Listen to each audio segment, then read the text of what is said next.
Buy 1 protein powder and you get 20% off. Buy 2 protein powders and you get 30% off. Hey guys, sorry to interrupt. Just excited to share. We've just launched our amazing protein powder.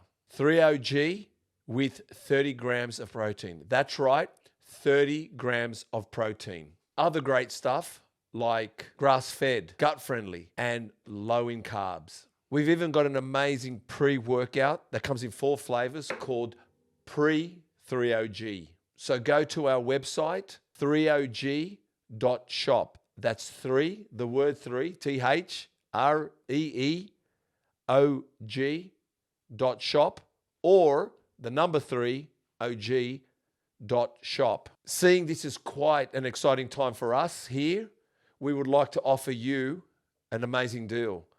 Buy 1 protein powder and you get 20% off. Buy 2 protein powders and you get 30% off. And that also goes for our pre-workout, Pre-3OG. This special is going to go for the whole month of August.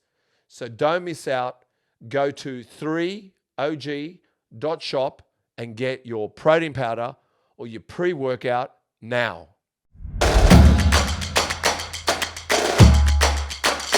It's not all about just fatiguing it, and it depends what order the exercise is in. Like the first exercise is not going to be completely maxing out on a hip extension. What does the cookie dance look like? Is that With the a cookie in your hand, and just that pain. Like you can't do another few reps. Yes, you can. Like you can. You got another 5 in you after that first initial burn. So I love that element about bodybuilding. I love that element about muscle growing. Is just pushing through the burn. I think it's the closest thing to flying. Yeah. Because you got to think about flying now. When you skydive, you're falling. So that's just straightforward. I've never skydived, so I don't know, and I won't do it. I've skydived before. Hey, what's that like? Yeah. Scary? Like being on the bike.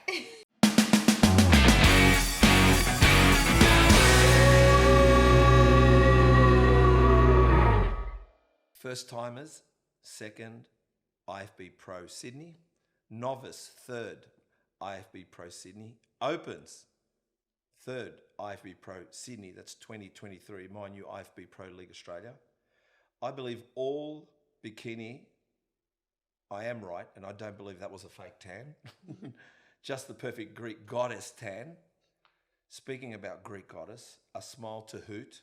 Possibly only of a few Greek girls to have competed in bikini professionally. I'm assuming that. We'll talk more about it. The only and my favorite black bikini and a favorite on stage. Eleni, an ancient Greek synonym of the word shining and glamorous woman, something representing Helen of Troy. Please help me welcome Season 2, Episode 7, Eleni Kontominas. Thank you. How are you? Good. How are you? Good? Yeah, good. Oh my God, that was a mouthful. It was. Oh, well, let me just go back for a second because I fucked that up. But Eleni is an ancient Greece, a synonym. Synonym? Synonym. Synonym? See, it's a Greelish. The synonym Greeklish. of the Greelish, yeah, Greek and English. Shining and glamorous woman. That's what Eleni stands for. Did you know that? I knew it meant something about shining, but yeah, you refreshed my memory. I know, and I think I was going to say something about, oh my God, Helen also is the Helen of Troy. Have you heard about Helen of Troy? Do you know what Helen of Troy is? I have, yes, of course. Do you want to tell them or I'll tell them? She was the princess of Greece that got taken away and caused a massive war. Fucking hell, the Helens in the world. They cause war. Okay. All right. First timers, 2nd, wow. But more wow was the all 3 winners were first timers. There was I saw your post. It said first timers, and it was 3 girls up there. What did that mean? Like all 3 of you were first time in the IFB Pro? Well, yeah, I think in the first timers category, you have no choice but to be a first timer. Yeah. You can't But I think in the You opens, sound like a dope. in the opens, First time, wait, we weren't. Second wow, but more wow is the 3 winners, including your first timers. Okay, you're going. Yes, tell me. Yeah, I actually don't know. I remember that in the opens, I think there was one woman maybe that wasn't a first timer, but Is it called first timers or is it called novice? there's novice, first timers, and opens. So novice, I'm a deal. I guess you show my blonde. But yes, go on. yeah, novice. I think you could have competed before a couple of times, and then opens, you're up against everyone, and then first timers, it has to be your first time on the IFBB stage. Okay, so first timers, you were second. Wow. Well Yeah. done. How'd you feel about that? Yeah, I was stoked. It's a really, really hard league. So to be able to place was pretty amazing. It is amazing. It is. And novice third as well. How'd you feel about that? I was happy that I placed in, the categories that I entered. And what about opens third? Like, come Again. on. That's not like, that's a mean feat. Don't you think so? Yeah. Are you being a bit humble? No. Just how did you feel? Tell us about the day. Like, Honestly, it all went by so quickly. It's such a long lead up to the show. yeah. So Tell us about that. the prep for it. Yeah, just like how far out did you go? When did you start? November, December? I think I started in October of last year, and the show was at the end of May. So what's that? 6-7 months. Did you have a coach? Prep. Yes, I've got a coach. Everyone's got a coach. Yeah, his name is Nick, and he goes under the name of NGPD. I wouldn't have been able to do both comps that I had entered without his coaching guidance. So super grateful for him. Yeah. Yeah. Nick? Okay, maybe we've got to get a coach in, Chris. Get these coaches on the couch. So, how did you cope going to a Greek barbecue on Christmas Day? Yeah, look, that Oh, was fuck me. The barbecue going, the Greek salad and the cheese triangles and the dips and yeah. you just didn't turn up, did you? You just didn't go. I was definitely there. You were there? Never missed a social event. Oh my god, how do you do it? Throughout the entire lead up, I wanted to still make sure that I was social with my friends. You know, you take your Tupperware containers everywhere you go. That's true. Yes. But because it was such a long lead up, it was quite a long prep. So we were in a really good position by Christmas time for me to have like a little bit of a cheat meal here or there. So I guess the cheese triangles never tasted better. Yeah, that's right. They never tasted better, eh? Oh, nice. Wow. So, because that's the thing I've realised, that you guys are coming into a comp, which was it a March or April? I don't know what it was, something around there anyway. But you guys are needing to prep during the festive season, and I don't know how you do that. Forget about turning up to the comp. We're talking about prior to that comp, you've got everything pulling you left and right. You know, like I said, I guess you got your Tupperware containers. Yeah, that's right. Well, I had my birthday as well. When's your birthday? The 28th of April is my birthday, and so that was Another a day. Taurus, by the way, Chris. Yeah, that was a day before. I told you, Chris. Before the Queensland show. So yeah, we cut a birthday cake, and I just kept a few slices in the fridge for me to have after. Oh, you didn't even have the cake. No. Wow, that's it. No. So you went, because I went to Queensland too, but I only went and saw the guys because I could only go for a day. Yeah. I could go longer, but so you guys were on Saturday. I think the guys were on Sunday. Yeah, that's right. And you were up there as well. Yeah. How was that atmosphere? It was great. The stage was bigger. Did you feel like a rock star? It was an amazing auditorium. It was pretty cool. But even flying in, like, different. You're a Sydney girl. You're going to the show. You're in your car, or someone's driving you. Now you're hopping on planes and you're tanned up. Everything. Did you feel like you're some kind of rock star? I think it's just a surreal experience, and I had a couple of my family members, my mum and my dad, and a few friends come down to watch. So rock star, I don't know about that, but it felt very special. And what's it like? Because we can't go there. What's it like when they go, all right, the three winners, first, second, and third? What's it like when you walk backstage? What do you guys do? You hug each other? Oh my God, you did so well. Yeah, I think there's definitely a sense of community because we kind of, even though everybody's prep is different, you know how hard someone has worked to be up there and to be showing the muscularity and showing what they have achieved in the last, say, 6, 7, 8 months. So there's definitely a sense of feeling like you know what that person has been through, and it's a camaraderie kind of thing. It is. And I don't know if I've got the question in there, but most I've seen is very rainbow colory up there. And you went with black. What made you choose the black? Because I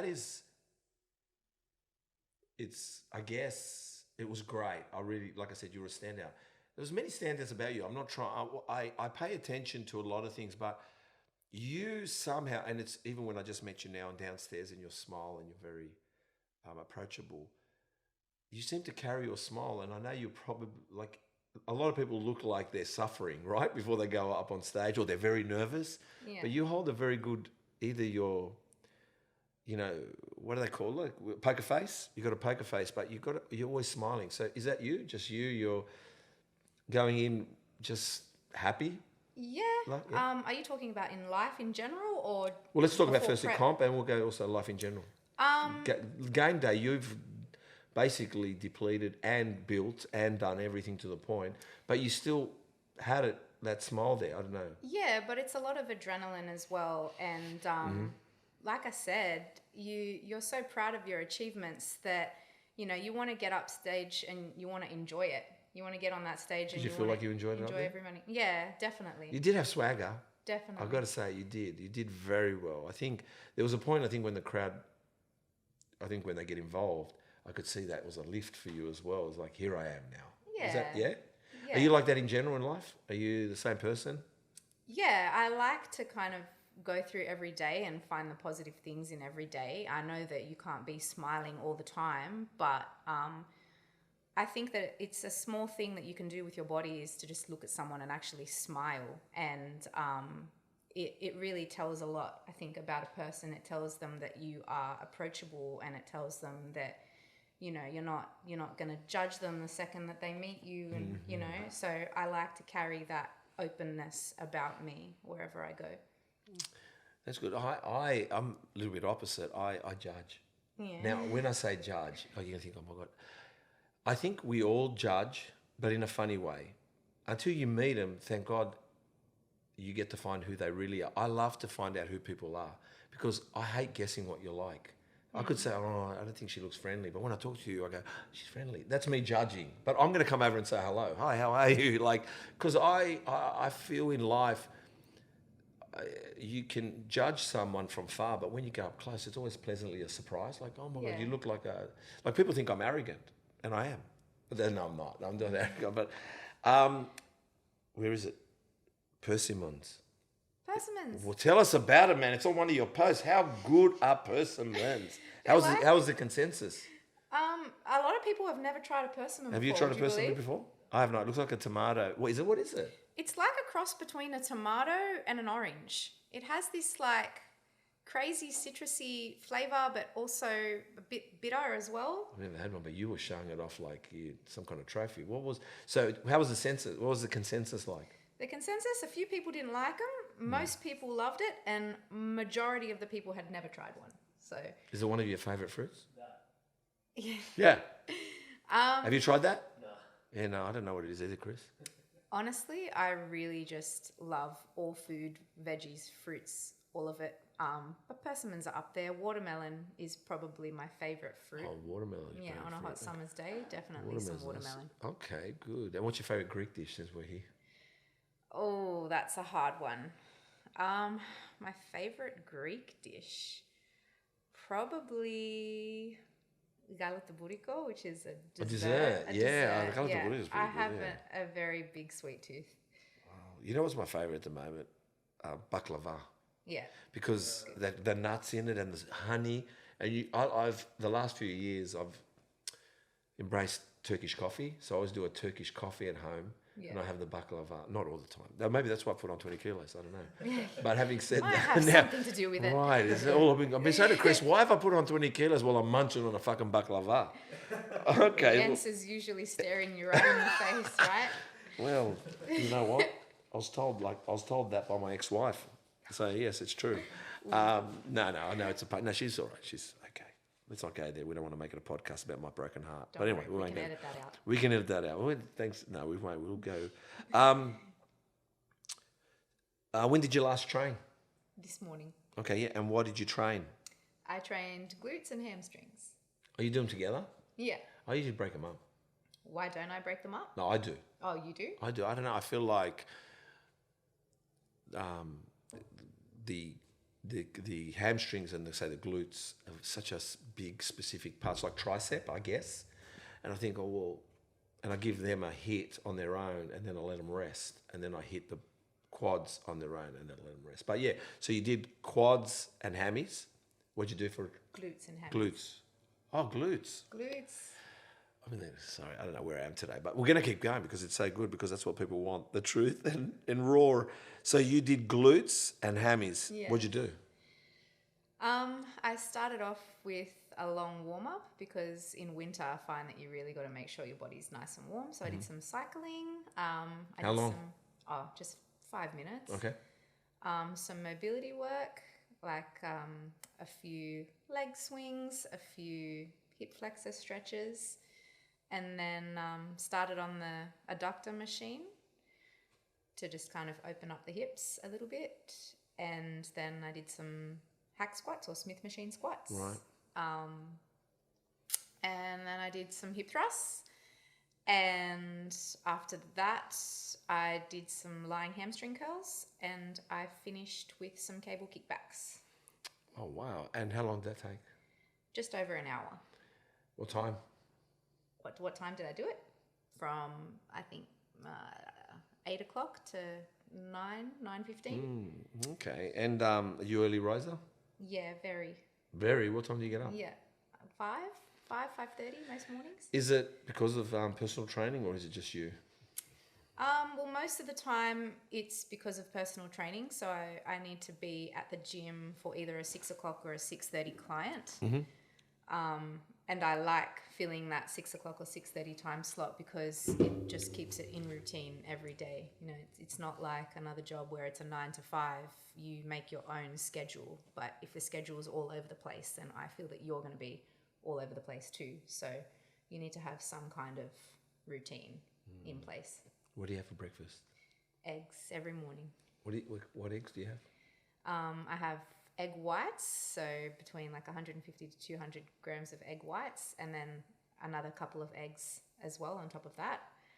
What do you mean on top of that? Like crack the eggs in the egg whites. So you're not just cracking 6 eggs and wasting 6 yolks. All right. So you do how many egg whites? Well, you can buy them in cartons, so you don't actually need to waste the egg. Yeah. Oh my gosh, I didn't know that. And plus, I know my head's in the clouds. I think the introduction got me, but now I'm back. It's all right. You're here. Yeah, I'm here. I know, but what? Yeah. So you use the packet of egg white, then you break 2 eggs further, or 3, correct? Yeah. 2? Yeah. What do you put? Do you have it with anything?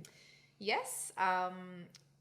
The good thing about eggs every morning is that even though it's the same thing every morning, you can always kind of change the way it tastes through the spices and the things that you add. So being Greek, I love adding oregano to my egg whites, mixing it up. And I like onion as well. So I might fry the onion first with a little bit of garlic, throw the eggs and the egg whites in the fry pan. And then I'll put some like spinach on the top. And I find that you do that a little bit after, so that the egg cooks from the bottom. And then when you add the spinach and you put the lid on, the spinach will kind of wilt. We're going to do a cooking class, because everyone keeps telling us about this cooking. We've got people that do pizza, 4 cheese pizzas. For breakfast? No, Laurie likes 4 cheese. That's what we asked. We talked about our favourite pizzas. I love pizza too. Yeah, what's your favourite pizza? I like it plain, like maybe just a Napolitana. Margarita? Yeah. Oh, margaritas for kids. What's a margarita? That's like paying $19 for sauce and bread. It's true. Sometimes I like a little bit of mushroom on there, but I feel like the more simple, the better. In Australia, Are you vegetarian by any chance? No, definitely no, because you haven't mentioned lamb yet. But anyway. I haven't. Look, lamb's all right, but it's not my first choice. But it's one of the more highly fatty meats. Wow. have I said in the podcast besides, hey, Rich Dad, Poor Dad? It's a funny gag. I keep bringing up that book and we're waiting for sponsors.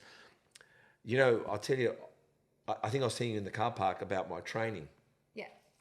So every morning I had 6 egg whites for a decade. 6 egg whites every morning. You think about that. That's half a tray every day. So my mum said, fuck this guy, I can't afford this Coles. She used to get the farmer to deliver in the truck. So she used to get this rattly truck, rock up, and we used to pull boxes of eggs. That's the best. That's how it was. Yeah, it was. And I think he had manure for my dad's garden too, I don't know. So lovely. We had that going on too, but I didn't use it for training. You haven't laughed at any of my jokes. I am. I'm laughing. On the inside. I'm subtly laughing. She's subtly. And Chris ain't laughing much either, so they're not very funny. So I'm not very good. I do a lot better. All right. Explain float like a butterfly, sting like a bee. You posted that on the 6th of the 6th, 2023. You're in a yellow bikini and then you had your black. It's What does that mean? It's a boxing quote. The what? It's a boss quote. It's Muhammad Ali. Yeah. Yeah, and what is that? Why that yellow bikini shot and then the float like a butterfly, sing like a bee? Well, I feel that when you're up there posing, you need to be very, very graceful, right? Oh, yeah, okay. So butterflies can be graceful when they're flying through the air. And then there also needs to be kind of element of sting that you have about you where, you know, you don't give up, you are resilient, you put your mind to something and you achieve it, and you get that final hit. And I guess that quote just came to my mind when I put those 2 photos together because all the hard work that you put in to make a transformation such as that, you can be both graceful and kind and elegant, but you can also be fierce and strong.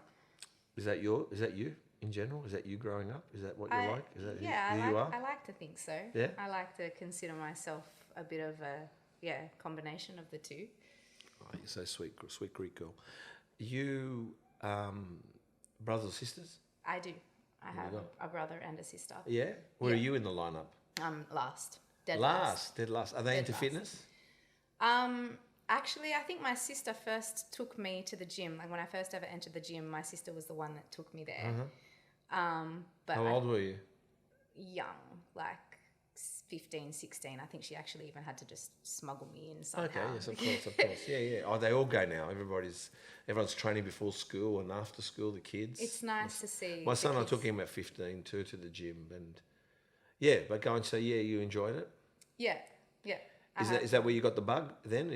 What did you do? So, all right, so your sister, but are you the personal trainer of the family? Yeah, I think with my brother and my sister, life and other commitments kind of have taken priority and they don't put as much of an emphasis on their fitness as I do because they've got kids as well. And I'm last in the family. They're 11 years and 13 years older than me. So, wow, you're a love child? The surprise. Are you still the surprise, or are they kind of going, "Oh, we're over that surprise"? No. I think they're the best surprise that they have. We'll make sure your brother and sister don't listen to that. Yeah, no, but I've always been fit. I've been very blessed. Like my parents have always put me into sports and have always wanted me to challenge myself and be the best that I can be in every situation. So like I've done it all. I've done swimming, tennis, soccer. I've done dancing and I hated it. I've tried jiu-jitsu at one point. I also hated that. So which was the sport you liked? Soccer? Soccer was the one that I stayed in the longest. What did you play? What position? I was a defender. Yeah. I wasn't too skillful with the ball, but I was very stubborn and I didn't want to let anyone get past me in defence. And I always felt that it was my fault whenever there was a goal conceded because I was the last man standing there before the goalkeeper that should have saved it. You come across very strong. You come across tough. And the 13 years apart or 11 and being the last one in the family, you just wanted to move everyone aside and say, get the fuck out of my way. And you found the fast lane and you go, I'm going down this way, everyone out of my way. Because that's what usually happens with the youngest one. But especially, I'm assuming you just wanted to be a year younger than your sister because you just want to grow up quickly. Am I saying that? 110%. Like, you always see them going out and doing things, and you my just God, want to you go, grow up. "Take me." Yeah, you just want to grow up really fast, and you look at them and you consider them your role models, but then you also are trying to, you know, find your own feet, and trying to figure out who you are, you know. So I wouldn't be the person I am today, though, without them. Like, my brother and my sister, yeah. my best friends. Yeah. Are your parents into training, mum and dad, at all? My dad used to be very, very fit. Really? Yeah, but he was fit just through movement, just through everyday life, just through being like a cheeky young boy, with his mates. They always got up to mischief. My dad would be doing, you know, backflips in the pool and handstands, walking around at weddings.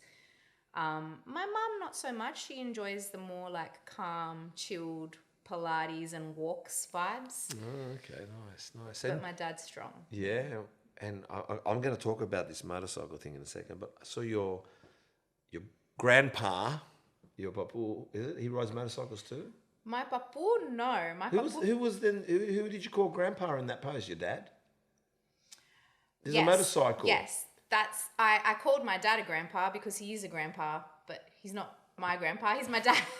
Well, that doesn't But make sense to me. He's a grandpa because he's got A grandpa. He's got Right. I was grandchildren. thinking to myself, oh, he's got. Oh, right. Now it Yeah. makes sense. Well, that's why I've gone through, because we need to make sure we find out the truth here. Yeah. Oh, he so, rides motorcycles too, yeah? He used to when he was younger. He came off, so then he never got back on after that. I got hit off, but I kept going, so I wanted to keep going. Yeah. And tell me, explain to me the R&B posts. There's one with your Nike hat on or your Nike gear on. Is that you? You're kind of more of a hip hop kind of girl, and is that the music you like? I like R&B. I like old school R&B. I think they don't make.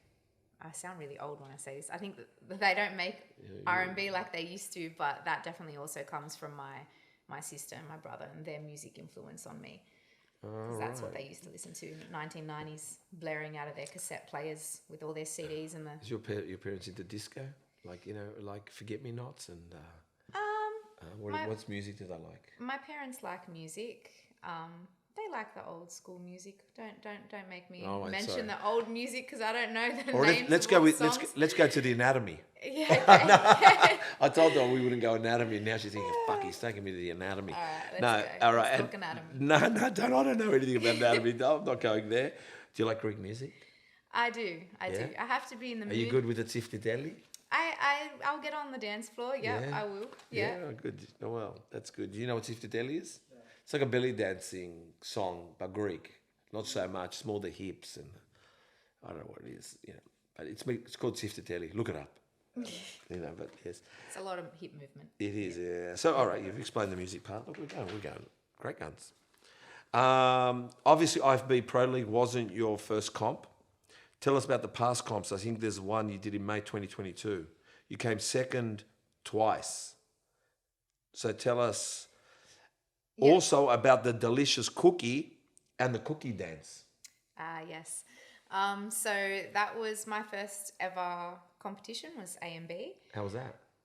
It was a great first experience into the bodybuilding industry. I met a lot of people in the industry, and it was my first ever time on stage, and the cookie at the end tasted definitely delicious. I know. Were you nervous for your first comp? Yeah. And was it what you thought? Yes, I feel that. Do you have coffee? You got coffee in there? Yeah, thank you. Okay, I just want to make sure. Both comps were hard, but your first comp was definitely a bit more nerve-wracking because,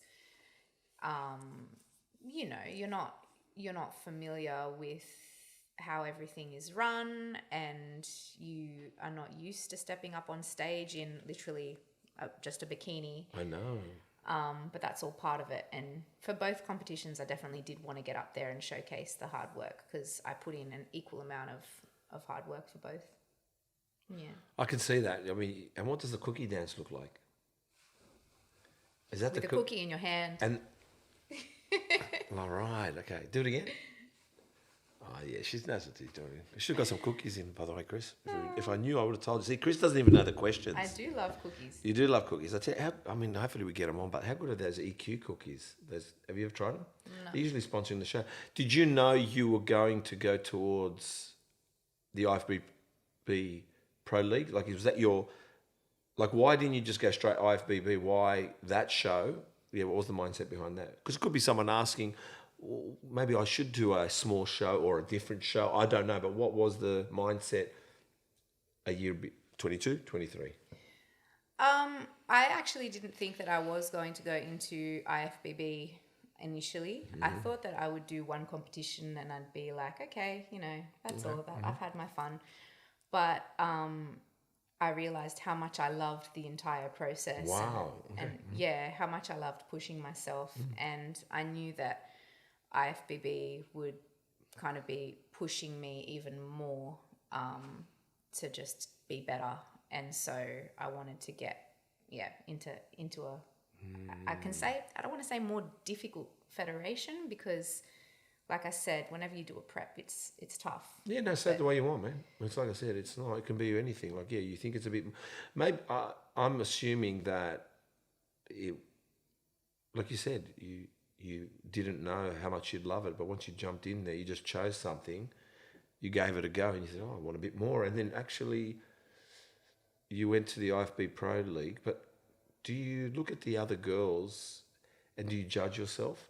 Not, of course. Like, because I know I'd probably go up there and go, oh, that guy got to have better muscles than me or better glute, whatever it is. Do you look at the girls and go, what am I doing? In a way, do you have to kind of use that attitude that you seem to have, but you have to go internal and mentally as well to just give yourself that shot?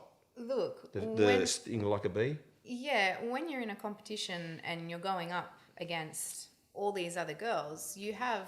you're kind of course, going to look at them and go, oh, I wonder if my glutes, if I go up against her, like if they're going to be big enough, or I wonder if this. But you also need to remember to take it back to yourself and go, I'm here to kind of better what I presented the last time that I stepped up on stage.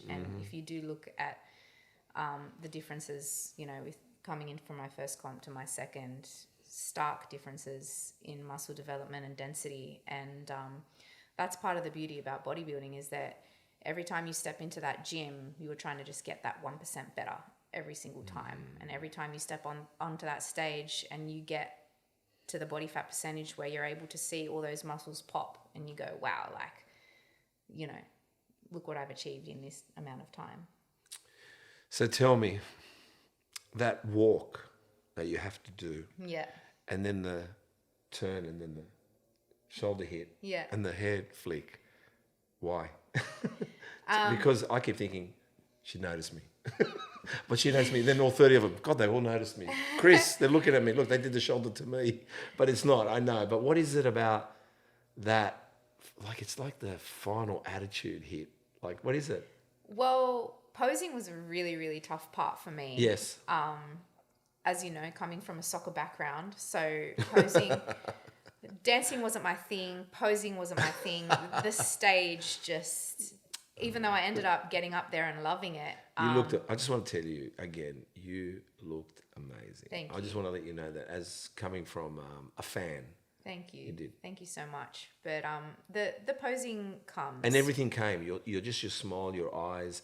Just I like I said, you were a standout. I was kind of like thinking where you come from, but keep going. But yeah, all that posing and the shoulder and the hand down, That's all part of routine, and yes. I'm very grateful. I had a posing coach as well, Renee. She was fantastic. Yeah, checked in with her every single week. But when you're learning a new skill to start off with, and you need to break everything down into sections and parts because it's so hard, and you've got your face focused and what you're trying to do. And you're breathing too, aren't you? You're trying That's to, right. you're trying doing to breathe, core breathing, moving moving muscles around, going, yes, Yeah. yeah, wow. So then after, you spend hours, and honestly, I couldn't even equate the amount of hours that I've actually spent rehearsing that very small routine. But once it kind of all comes together and you've learnt that skill, and I say learnt, but it's always a work in progress. Yeah. But then you can start adding in a little bit of your personality and a little bit of your flair, and you look more confident and comfortable doing it because it's not so new.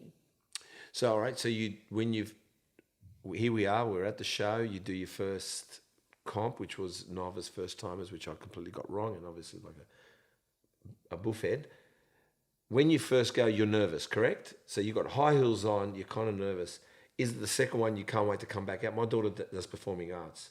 When she does a show, she always gets me, I'm nervous, and I say, you're ready then. Because when you're nervous, you're going to go out and do it. That's right. So she does the show, and she goes, I can't wait for tomorrow night to do the show again. So you've got another comp. Are you like thinking, I can't wait to get out there again? Yeah, definitely. I do remember for my first comp at A&B, I got out there and my legs were literally shaking. I was going to say, yes, that's what I know. I feel it. They were trembling. Yeah. And I don't know if that was too noticeable from the crowd, but I did feel it. And then the second time you go back on the stage, you definitely kind of warm up and loosen up, and you can be a little bit more yourself.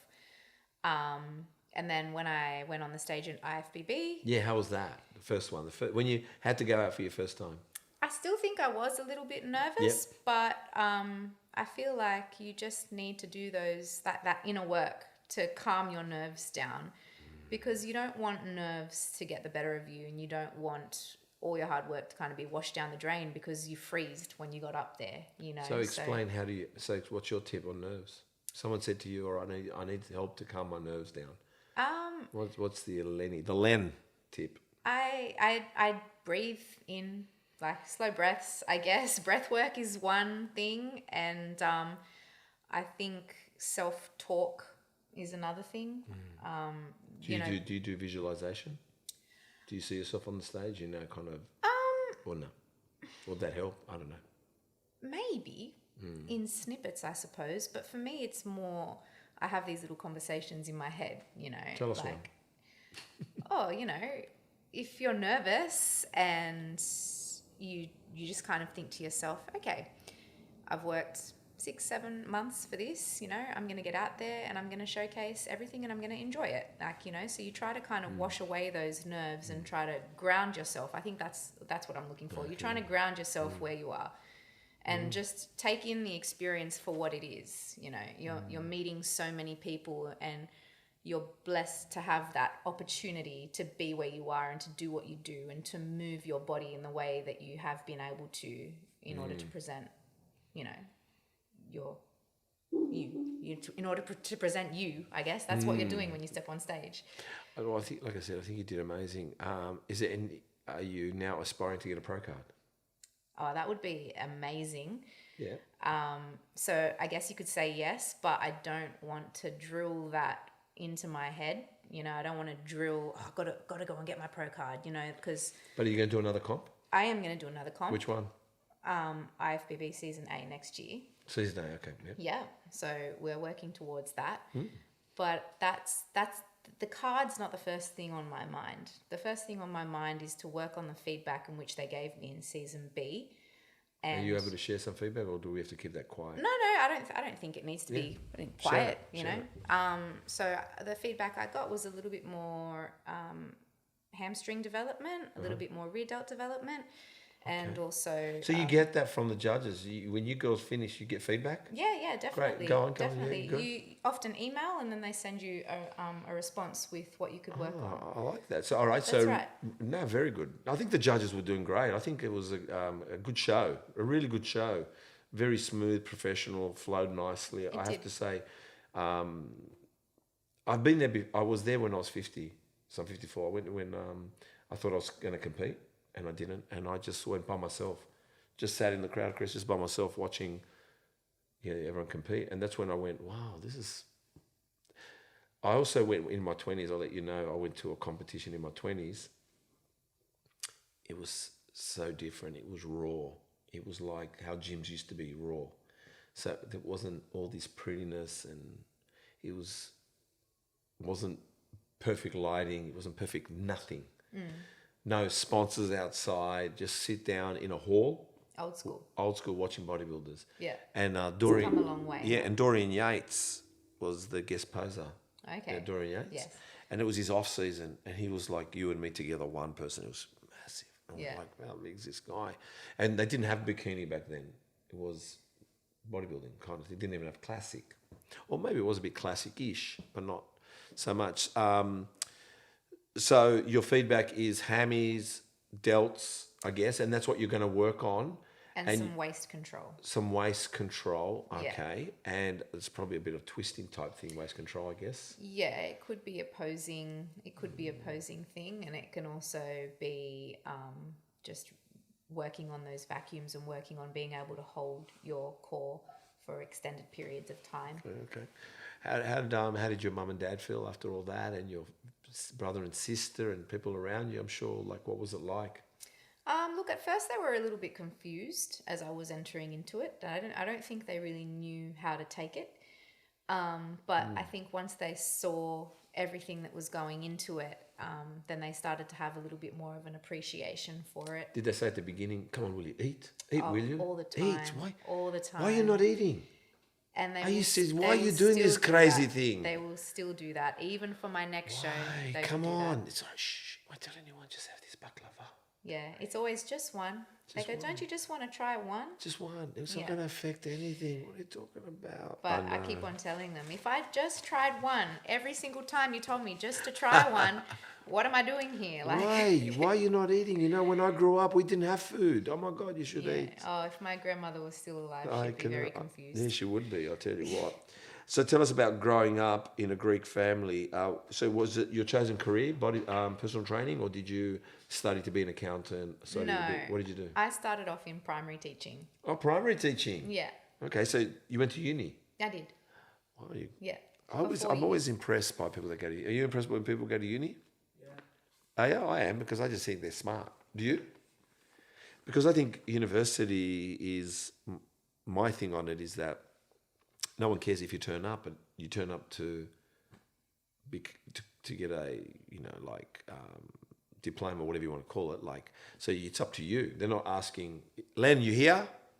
Like, you know what I mean? It's definitely, you're an adult and you have to be responsible for your own education at uni. Which uni did you go to? Sydney. She's very smart, Chris. She's No. very smart. She's very smart. She hides it well, though. No, sorry. That one we could edit. No, I'm just shaking. That's all God, right. It was smart. primary education. I can't remember what the UAI was. Was it called UAI or ATAR? I don't know. ATAR. No, we're probably going to get hate mail from me the way I'm talking to people sometimes. Trust me, don't go with me. I'm trying to say that you have impressed me along the way on this couch. You're very impressive because you're very grounded. You kind of like got this street smart about you, but this wonderful intelligence, and you're, like I said, you are like a butterfly and you sting like a bee. You seem like that's a perfect thing for you. So, all right, so you studied to be a primary school teacher? Yes. And did you do it? Yeah, I did it for 5 years. Oh, that's right, you're 28. God, you look so young. Yeah. No, I did it You must straight get out asked of for uni. ID all the time, don't you? I do. Non-stop. I do, but I feel like my age is slowly catching up with me. Oh, no, you look amazing. So, all right, so primary school teacher, wonderful. Did you like it? There were aspects of teaching that I adored, but then there was a lot about the education system that I just Share it with us. straight out didn't. Yeah, what was that? Come on, let's be raw. There's a lot of red tape. There's a lot of boxes that you need to tick as a teacher. A lot of things that aren't exactly relevant to the education of students that you're required to do. Wow. Yeah. I was pretty blessed. I had some good parents. So, a lot of people will say to me, oh, the parents. But I had some great parents. But it was just more of the restrictions and the demands of the job. And I always knew I wanted to help people. Yeah, right? yeah. That was why I got into teaching, because I just wanted to make a difference and inspire. However, I'd be at primary at work, and I'd be thinking about the gym. I'd be thinking about training, and Wow. yeah, and I gave it a red hot go. I did it for 5 years. And then when was the shift? The shift was around about just before COVID hit. So I was doing casual teaching during COVID to earn a little bit more money. But I just threw my hands up in the air and I said, you know what, like I need to follow what I'm passionate about, and I need to make a change because I wasn't happy. I wasn't happy where I was, and it wasn't fair on the kids. It wasn't fair if you're at work and you just don't want to be there. But the kids that I taught were absolutely beautiful, and I still keep in contact with I some. love kids. Yeah. So cool. I've got 2 kids myself, but yeah, they are. But eventually I do want to get back into the education system. I'm talking years down the track, and make some positive change in terms of what we're teaching in PDHPE. Okay, yeah. You could do that. I feel like there's not enough information about movement for children, Maybe, especially in high school. Yeah, well, I'm seeing that there's a lot of people that are doing, I don't know if you call it correspondence teaching, like you teach kids around the world through, I've got a friend in England, her name is Bex, and she's a teacher, but she teaches online, her business, so she teaches kids from China, from all around Europe, she teaches them English, so she's an English teacher. Yeah. But you can incorporate your personal training thing into kids and kids being active, and you can find that niche as well. So I don't know, something I've never thought about, like meaning, but my business brain goes on now. But you could definitely utilize that. And did you have like part-time jobs, or did you have like 3 jobs, like a true Greek at once? Yeah, I think so. What was your first job? Did I ever have 3 jobs McDonald's? at once? Coles? My first job was at Muffin Break. Muffin break. Yeah, and I used to just eat all the muffins. Did you? Yeah, when I wasn't serving customers. What's your favourite muffin? I like a good chocolate or choc chip. Choc chip. What's your favourite muffin? Oh, chocolate chip. Yeah? I think blueberry's mine. I think blueberry's a good one. What have I got here? You seem to love... What? I don't know what I've written. Similarly based, similarly around water. Oh, right, sorry. You love nature. I couldn't read the word, nature. Yes. Yeah, I can't even read my own English, man. Nature, yeah. I've seen your nature post, and all of it is around water. Yeah. Tell us about that. It's just so calming, and I feel whenever you're really, really stressed out. Because there's a lot of them. I mean, you've shown that's what you love. Yeah. Nature. It's all and symbolic because I see the shoreline. So why? Yeah, like I said, I feel like nowadays we're all so busy, and we're at the gym. You know, we've got our music blasting in our ears, and we're having conversations with people, me especially, on the daily, just constantly talking, constantly analyzing, constantly focused. And I feel that we're on our phones a lot. And when you're by the water, unless you're taking a selfie of you by the water, Or looking at socials by the water. for socials, that's that kind of all just disappears. And sometimes all you need to do is just sit and look at the vastness of the ocean, or look or hear the sound of the water, and it's just automatically, for me, it's calming. Right. Yeah, I can see your photos. Very good, and it looks very calming, and it's all based around the water. But I also see there's a boy in your life, and his name's Archie. Yes. I saw Archie. I mean, he looks a little bit like Scooby-Doo? kind big of teddy bear? No, he looks like no. We'll go with that then. No, he looks like what was it on Star Wars? The big guy, Chewbacca. Looks a little bit like Chewbacca. Yeah, people have told me that too. He looks a bit like Chewbacca, mate. He does. He looks like Chewbacca. Yeah. But I mean, there's a lot. You've got Archie 1 and 2. At one stage, when I saw Archie 1, I go, oh, she lost her first dog. That's sad. I went, oh, no, that's still Archie. It's gone into Archie 2. No, there'll be an Archie 3 coming out. Yeah, I soon know, when my there's God. Too many stories. Yeah, I of know, Archie but 2. he's so smart. He's Is he the smart? best. Yeah, he's honestly so gentle. I think we don't deserve dogs. Yeah. Humans don't deserve dogs. I know, it's He's true. the best. You love dogs, huh? I wake up in the morning. Is he in your room? No, he's in the laundry, but he's the first thing that I see when I walk down the stairs, and you actually hear him before you see him, because all you hear is this bang bang tail wagging against the cupboard where he sleeps. And then at night before I go to bed, put him back into the laundry. He's the last thing I see, before I sleep. So he's my best friend. He's your best friend? Yeah. How old? He's turning 2 in October. Oh, 2. That's so cute. Yeah, maybe one day we can introduce him to my dogs. I had 4 dogs. Unfortunately, one passed away recently, but it's okay. I had it for 14 years. I'm sorry to hear. Yeah, no, it was tough, but there were too many fox terriers. And I've had dogs. I've had Siberian Husky. I won't tell you about the $120 of lucky it ate. The vet had to take it out of it. Ooh. I know I was cooking souvlaki one time, shish kebabs, and I had my husky there, and I thought, oh, maybe I'll give it a shish kebab. So, that's on a stick. Yeah. It's a 30-minute stick. Oh. So I said, oh, maybe it can pull it off, like one at a time. And it went, unk, and there's a stick like this. And it saw me go, I'm going to grab it. And it went, swallowed it, the whole stick and everything. And I went, so I rang the vet.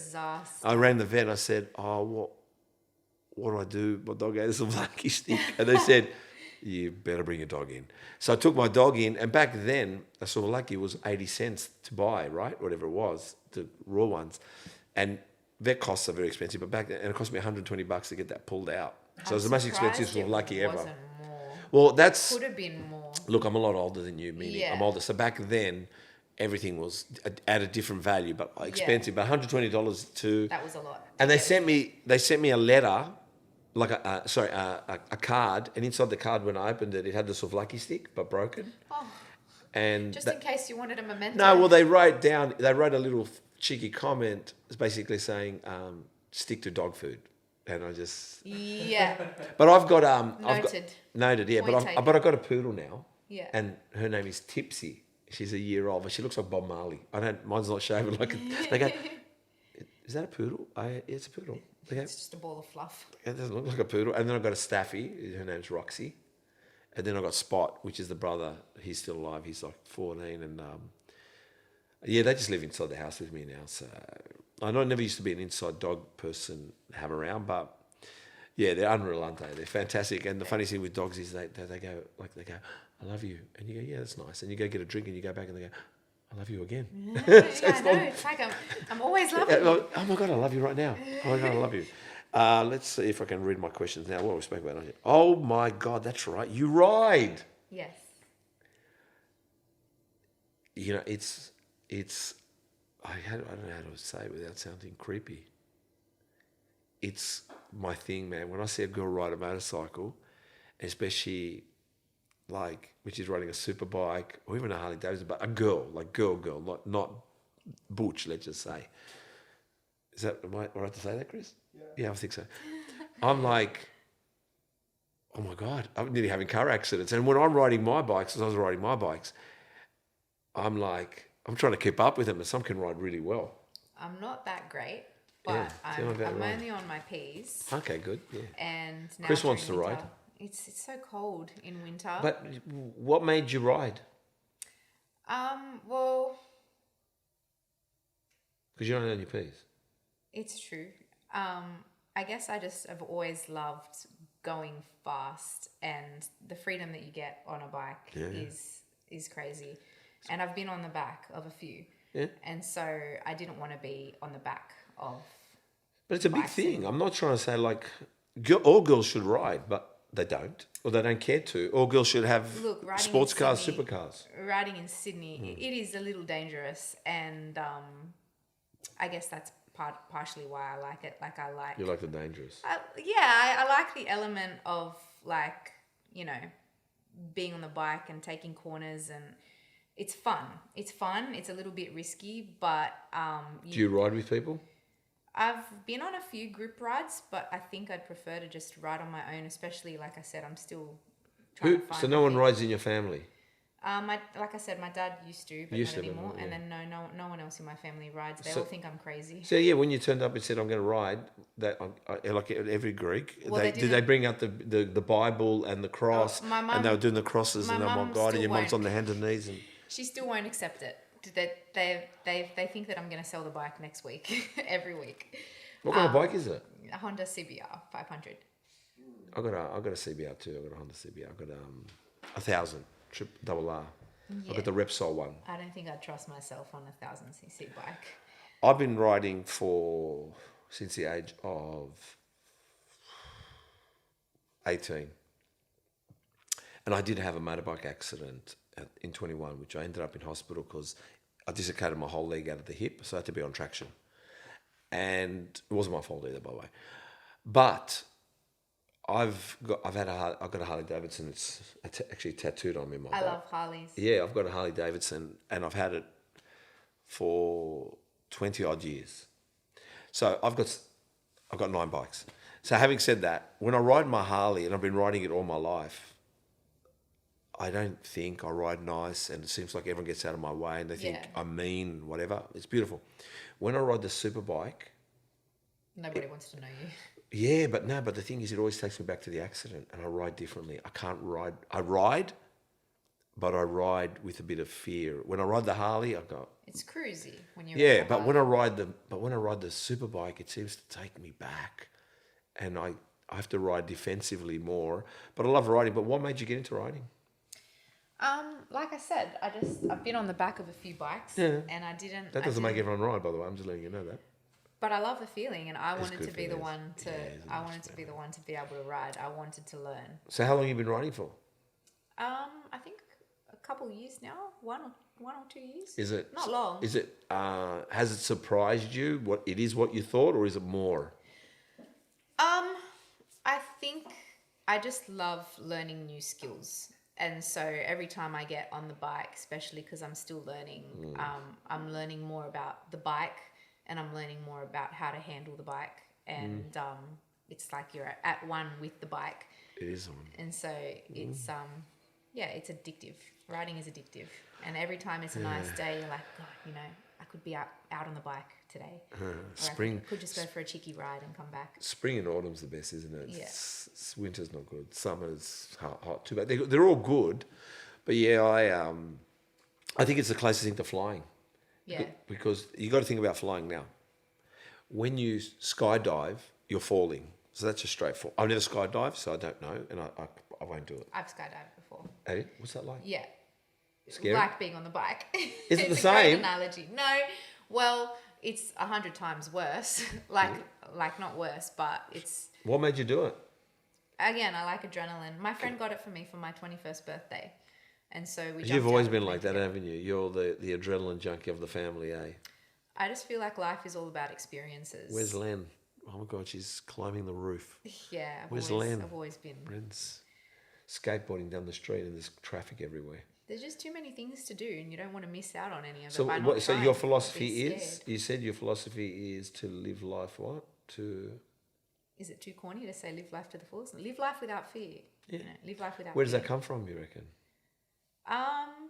Probably more of my dad than my mum, but a lot of me. I think that as you grow up, you just construct this puzzle. Like you construct yourself on what your values are. And Does it come from something like school? Like, were you're good at school, obviously. Were you an outcast, inward? Were you with the popular people? I'm just I wouldn't say I was overly popular, but I wasn't an outcast. I was probably in between. I was always into my sports. I think at one point I was a sports captain in high school. Okay. But I've always been... Because I have never been a bad kid. So I'm saying, all right, so yeah, I guess going to uni, Sydney Uni, being a teacher, that will create a lot of discipline. So you're good at school, good at your marks. But I guess you got the little rebel yell on the side of you, like you've got that's the sting like a bee type thing. You're like... Yeah, I think a lot of my early 20s and early teen years, as much as you kind of hate to admit it, but I was a little bit self-conscious and I was a little bit unsure, I guess, of who I was, or I did want to do things. Sometimes I would make decisions and I would ask 100 other people what they thought before I made a decision. And I couldn't make decisions like for myself. What age was that? A lot of growing up, I think. And Is it like that now or no? No, it's not like that now. When did it stop? Probably... What pissed you off? I don't know. Like, probably when I left my job, when I left my career, because I was a permanent teacher, it was just like a flip switched, and you might go through heartache or a breakup or whatever, and it really did that happen? Yeah. And I think that... When did that happen? It happened, I don't know, 2 years ago now. But Shit, I don't know. it's fine. And, No, you're fine now, but it's shit. Yeah, Oh, it's shit when it happens, but you know what? You've got to have shit moments in life. That's it. And I think that when your vision is clouded and you can't really see inside who you are and what your values are, but I think that once one thing, like, cause there was a lot of change for me that happened all at once, you know. Was it a long relationship? No. Well, a year. Okay. Yeah. But when something like that significant happens, I think in your life, it really does make you just go, shit, dude, like, what am I doing? Who am I on my own? And how am I going to go, like, moving forward? What's important to me? So, And what made you need to ask so many people for reassurance or ask people what they think? Why that? I think it's self-doubt. Even though you're not that type, but you were that type, again, why do you think you had self-doubt? Like, is it the upbringing? I think it's always, because I'll tell you me, I was a perfectionist once, and I think perfectionism is like an insanity. Perfectionism is like, it's got to be right, it's got to be clean, we've got to pick that up, I've got to look like that, I've got to, oh my God, the hairstyle's not right, the clothing, oh my God, tuck that in right, everything, the car's dirty, this, that, like everything, how many meals, oh my God, I've got to eat, if I don't eat now, like it's just fucking crazy. And then you realise, but then you look back and then another insanity is like checking the front door's locked, and your parents go, check it, did you check it, did you check this? And everything's, oh my God, oh my God, oh my God, and you're kind of growing up, go, is everything oh my God? Yeah. So that's what I'm saying. Is it kind of like? I've had. I'm not blaming. I'm not saying your parents sound amazing. They are amazing, and I've had the utmost supportive environment to grow up with. I'm just trying to wonder why your reassurance part. We're mature people. Yeah. We can blame anybody. Yeah, I wouldn't.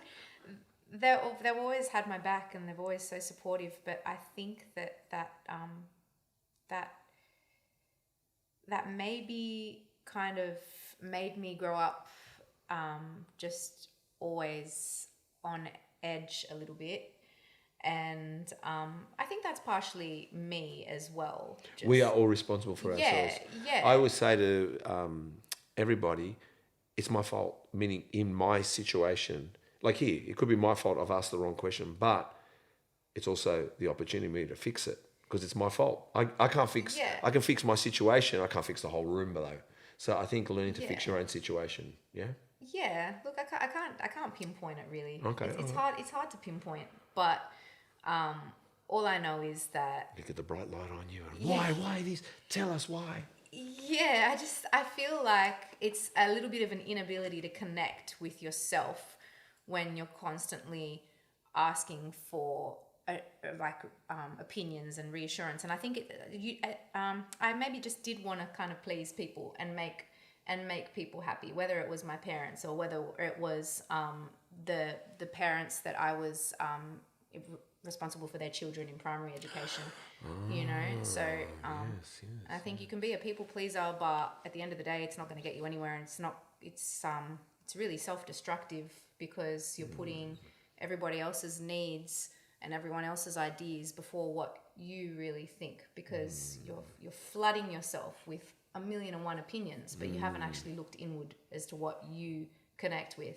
And I think that getting into the gym and getting into bodybuilding, like bodybuilding is all about connecting. Like if you can't connect, then you can't do this sport.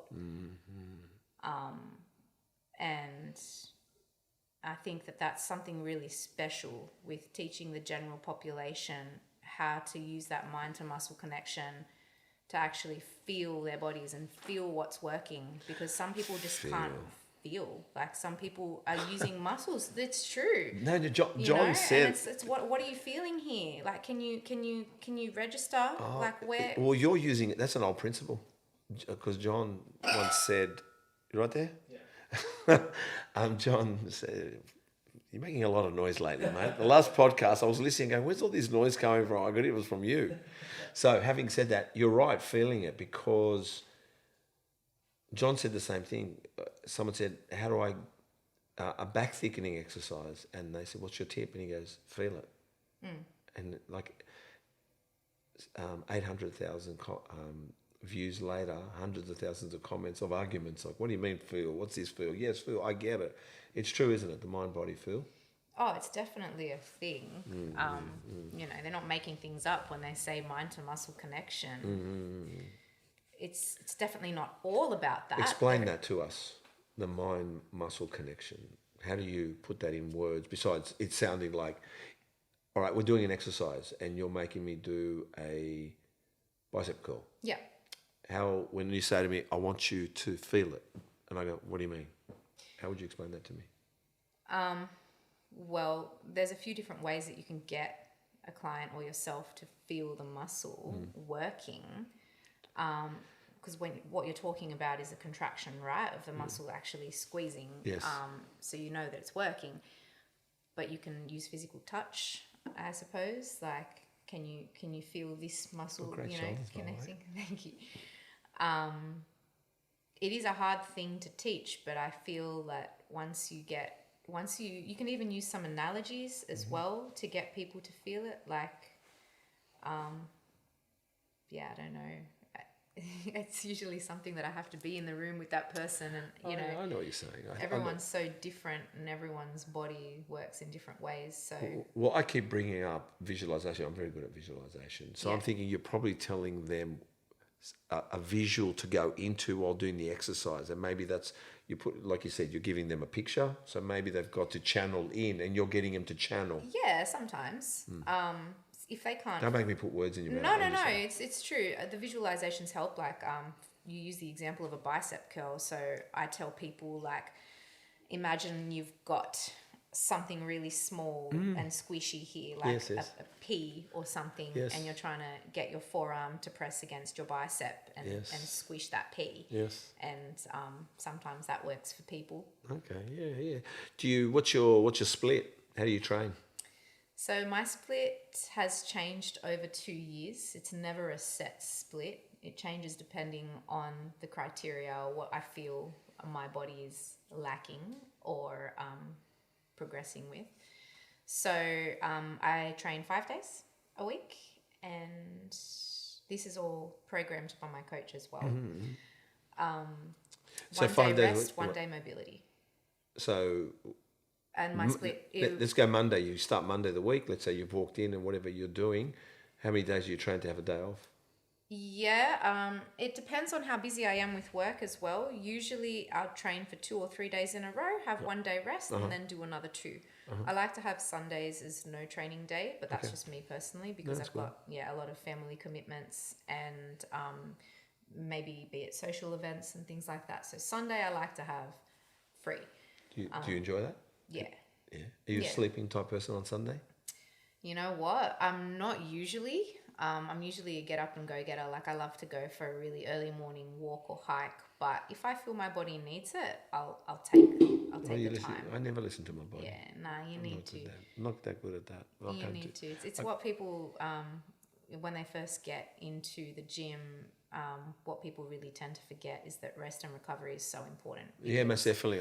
Last night I was going to go train at midnight, because the night before I did 1 o'clock in the morning training. Yeah. Because I'm writing scripts and I'm trying to, not good obviously today, but anyway. So are you superstitious? You got your mati there and all that? Was all this stuff? This was given to me from a friend, close girlfriend of mine. I wouldn't say I'm too superstitious. Is it elastic? I just wear it because I like it. Is it elastic, or are you tied up? It's rope, I think. I don't know how it attaches. But I'd like to think, I don't know how much I believe in it. I don't know how superstitious I am, but I'd like to think, at the very least, that, the people that you've lost are always somehow in one way or another looking over you or protecting you. Or are you religious? I am. I believe in God. Yeah. Because that's how I was I've never asked this in a podcast, but I'm going with it now. Yeah, look, it's not a topic that I would really talk too much about. I don't go to church every Sunday, if that's what you mean, but I have my faith, and I go every Sunday, but not a Greek one. I go to an Anglican, only because I want to understand what they're saying. But I don't go every Sunday, but I do go, and usually Anglican just read the Bible, so they read it to me. So I go there by myself in my thongs, boardies. I sit at the back with my cap on, and I just have an hour of power. I just sit there quietly and I just listen to the sermon, and I wonder what the philosophy is behind that. And I assess the week.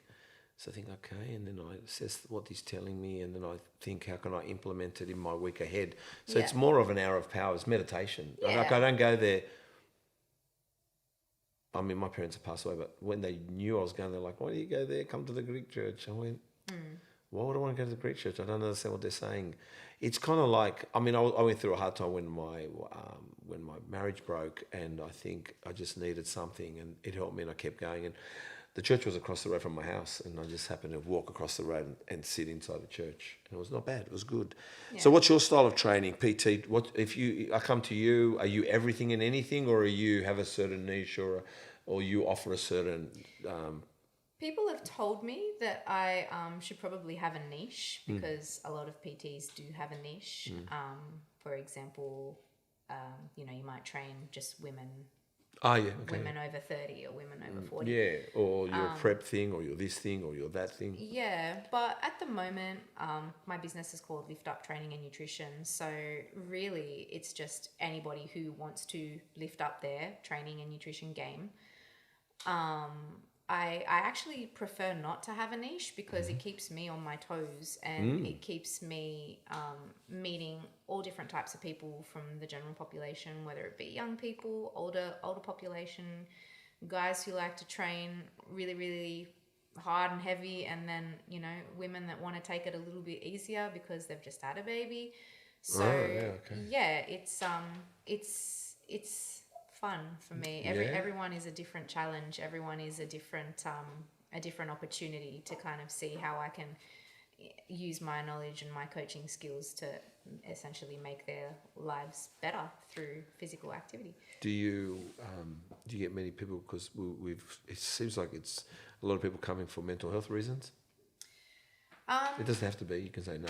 I just also tap it all. Everyone's watching, and some people do things for different reasons, and they want to know. Yeah, you know what?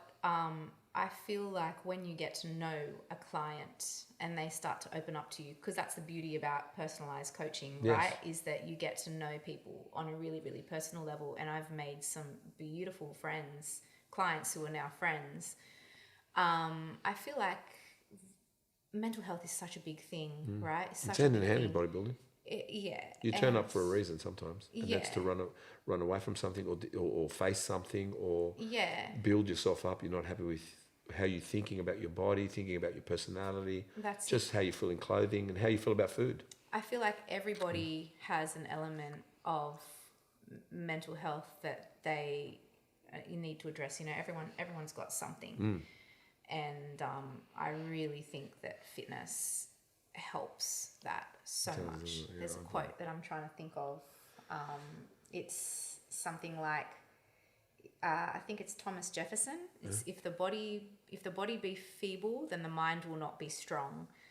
And they just work hand in hand. Doesn't Aristotle as well, since you might know quotes, doesn't he have something about it's a shame if you don't, if the physique is not exhausted to its true form, or I don't know what it is, but there's an Aristotle quote. Do you know what it is? Yeah, I know that quote.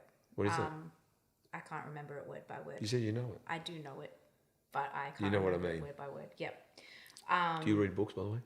I do. I love reading. What do you read? Yeah. Have you read Rich Dad Poor Dad, by the way? What do you read? I've read a lot of things. I like to read non-fiction books now, just to kind of better my knowledge and better my coaching skills. So what do you read? So I think at the moment I'm reading The Principles of Strength Training. I can't remember actually who it's by. That's all right. I've never finished a book, but I read. I don't finish anything. I've got a lot of highlights. This is the only book I finished, by the way. My coach has recommended to me the Glute Lab by Brett Contreras. It's all about glute training. I really find that fascinating. I just love learning. I love learning. That's still stuck with me from uni. I like reading mental health books, like what's it called? Self-development books. Yeah. Atomic Habits is a great one by James Clear. What's it about, Atomic Habits? It's all like basically what it says in its title. Those small little habits, the tiniest of habits that can accumulate to create bigger change and better your life. How do you cope? Because I just want to go back to the mental health. How do you cope when someone comes to you with a dark story or something about? Because I'm sure you get a lot of stories, and you wonder, and you want to help them because you're the type that wants to help people. Of course. How do you, like, what does it do? Does it make you like get in there like you're that coach now? Let's do it. We're going to get you through. Yeah, I feel like sometimes, kind of just like my story, you might have everything inside you, but you just need one person to pull it out. Or what's your story? Well, the same thing I was telling you about, not having that confidence, or not really truly believing in what you can achieve. Even though, I am articulate, and yes, I went to uni, and yes, I've done all this, but I think that sometimes you just need someone to guide you and teach you, because getting into a new career, a new industry, that was massive for me, and I knew I needed help, because you can do a course, but my course was half online and half face to face. Did I learn that much? Who helped you? What was it? Did you have, like, you made a change, and I know, you correct me if I'm wrong, because I've got similar kind of background. They're thinking like, what? You're going to leave teaching? You're going to get personal training, and you're like, and that's the torn bit. Like, I can tell you stories about me. Like, my parents are gone, so I can talk about them all I like now. But there's places where I'd go. I had a business. I had a shop, and I used to leave my shop to go see my parents during the week. And they go, "What are you doing here?" I said, "My shop runs by itself. I'm supposed to work on it, not in it." They go, "If it's that easy, we'd all be doing it." And I went, and I believed them. So I went back to the shop, and I hated it. Yeah. So, what was it? What helped you jump? Jump, Michael, jump. Yeah, look, a lot of, like I said, because I used to go and ask everyone for their opinions, and people would say that I was crazy. Yeah. What are you going to do? Leave teaching? You've got a stable job. You've got a government job. You've job, and you get all these holidays, and you get superannuation. You get all of this. You only work 2 weeks a year, and you're 50 weeks off. No, that's not teaching. People would say that. People would say that, and it's definitely not like that, because teachers need every single bit of the holidays that they can get, because they are so burnt out. Fucking hell. They're so burnt out by the time they get to the end of term that they are literally clinging. Even though there was you're going. But the jump for me was just. Who got you there? Who helped you? Was there anyone, or were you on your own? Again, my parents. Oh, nice. Yeah. So. I was so unsure about my decision, and I'd be on the phone to my mum, literally in tears. Oh. And she at the end of it, she just said, whatever you do, we are proud of you, so don't stress. You just need to do what is going to be the best for you and what's going to make you happy. Good on you, Lynn. I just threw my hands up in the air, and I said, that's it. And then that's when I reached out to my coach as well, and I wanted him to coach me so that I could learn to be a better coach. And I never intended to compete. I never intended to compete. And then I saw these girls that he was coaching, and I was like, shit, I can put on that muscle. Like, I know I can do that. Because bodybuilding is a lot about the discipline and the determination, and just really the willingness to continually and consistently put your body through just that pain. Like, you can't do another few reps. Yes, you can. Like, you got another 5 in you after that first initial burn. So I love that element about bodybuilding. I love that element about muscle growing, is just pushing through the burn. Hey guys, sorry to interrupt. Just excited to share. We've just launched our amazing protein powder.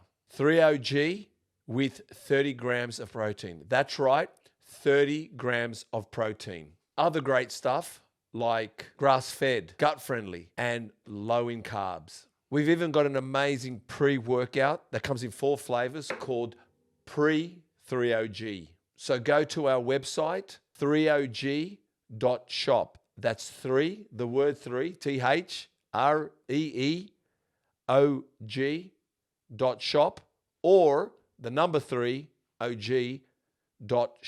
Seeing this is quite an exciting time for us here, we would like to offer you an amazing deal. Buy 1 protein powder and you get 20% off. buy 2 protein powders and you get 30% off. And that also goes for our pre-workout, pre-3OG. This special is going to go for the whole month of August. So don't miss out. Go to 3og.shop and get your protein powder or your pre-workout now. I think it's great what you did.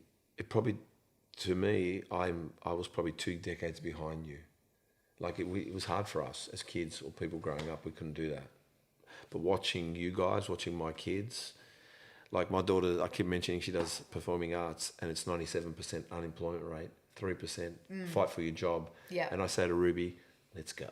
Yeah. I said, I like those numbers. Just do it. Yeah. I said, I love those numbers. So as long as I know the numbers, I'm going to jump. I'm going to go for that. So that's one thing. We're going to go through the whole body now. You ready for the workout? I'm ready. All right. I need you to pick an exercise. Yeah. Sets and reps. And we're going to constantly say sets and reps. Why? Because some of it's on the social medias and people aren't listening to the whole podcast. So we're going to go through it. Traps, do you train them? No. Okay, so we can move on from that. Why? Why no one trains traps? Do you train traps? No. I train traps. Maybe I should let the traps go. Your traps, your traps take over when you want to be training other muscles. And when I was first getting into the gym, I'd be trying to do pull-ups, and I thought that I was doing them fantastically, but really it was just my neck hunching and my traps taking over everything. Oh so my I used to have a lot of tightness, and still sometimes probably do. Yeah, traps. But I want them to be as least active as possible, so I will not be doing any shrugs or any trap training exercises for me right now. No, I'm happy with that. Delts, back delts. Rear delts? Rear delts, that's Yes. the one. That's the word. Yes, train them. What do you do? Exercise, sets and reps. There's a few. But one. Cable flies, 3 sets, 15 to 20 Like that? reps. Cable flies like Yeah. that? Yeah. Yeah. 3 sets, what? 3 sets, 15 to 20 reps. Okay, we can get over that, right? Side delts? Side delts, multiple sets, 3, 4 sets, 2 times a week. Again, What exercise? high reps. What exercise? Dumbbell flies. Dumbbell flies? We'll go flies, yeah. Okay, we got that, didn't we? The sets and reps, I think. I'm trying to keep up. What about front? Front delts, same. Probably not as many sets and reps. So front delts, let's just keep it 3 sets again. 12 to 15 reps. What's the exercise? You could do, it's either going to be cables or dumbbells. So for constant tension. When you say dumbbells, dumbbell raises? Dumbbell front raises. Or with cables raises? Or is that cable front raises. Wow, thank God I know how to train. Yeah. You're the technical and I'm for the people.